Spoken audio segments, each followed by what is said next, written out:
আসসালামু আলাইকুম। ইলিশ মাছ আমার খুব পছন্দের। তবে মাথার অংশ আর লেজের অংশ বাদে। তাই ইলিশ মাছ কিনলে আমি লেজ নিয়ে একটু ঝামেলায় পড়ে যাই। তো সেবার ইলিশ মাছ কিনে ভাবছিলাম লেজ দিয়ে কী করব? এই ভাবনা ভাবতে ভাবতেই মনে হলো নতুন একটা কিছু করা যায়। তো কী করা যায়? সেই থেকে সিদ্ধান্ত নিলাম যে কাবাব বানাই। তো কাবাব বানানোর প্রাথমিক কাজ হিসেবে লেজ দুটোকে গরম পানি দিয়ে সিদ্ধ করে নিলাম। তারপর তাতে একটু হলুদ বা কয়েকটা কাঁচামরিচও দিয়ে দেওয়া হলো সিদ্ধর সাথে। সিদ্ধ হয়ে গেলে মাছটাকে ভালো করে বেছে কাটা ছাড়িয়ে নেওয়া হলো। কাটাগুলো একটু সতর্কতার সাথেই বাছতে হয়, তাছাড়া পরবর্তীতে চটকাতে গেলে নানাভাবে হাতে বিঁধতে পারে। হাতে বিঁধলে পরে সেটা নানা ধরনের অসুবিধাও তৈরি করতে পারে।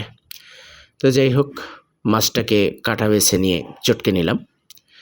সাথে একটু মুসুর ডাল বাটা, 2 চামচ কর্নফ্লাওয়ার, আদা বাটা, তারপর হলো পেঁয়াজ কুচি, কাঁচামরিচ কুচি,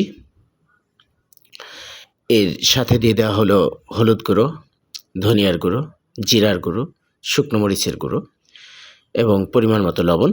এগুলো দিয়ে ভালো করে চটকে মেখে নেওয়া হলো।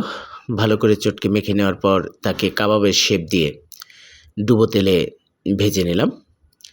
তো সুন্দর মচমচে কাবাব তৈরি হলো। ইলিশ মাছের কাবাব এতটা স্বাদ হতে পারে আমি আগে কখনো ভাবিওনি। তো যাই হোক, সেই কাবাব তৈরি করলাম, বেশ কিছু হলো। তো এতগুলো আমার তো একার পক্ষে খাওয়া সম্ভব না।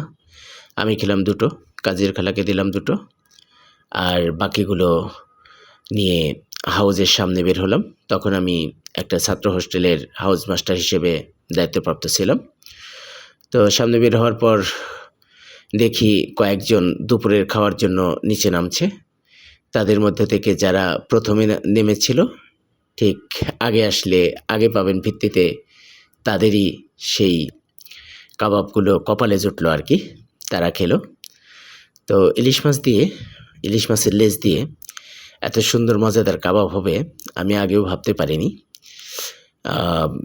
এর আগে অনেক সময়ই লেজ আমি ইলিশ মাছ থেকে কেটে কাউকে না কাউকে দিয়ে দিতাম, কিন্তু এরপর থেকে মাঝে মাঝে কাবাব বানিয়ে খাই।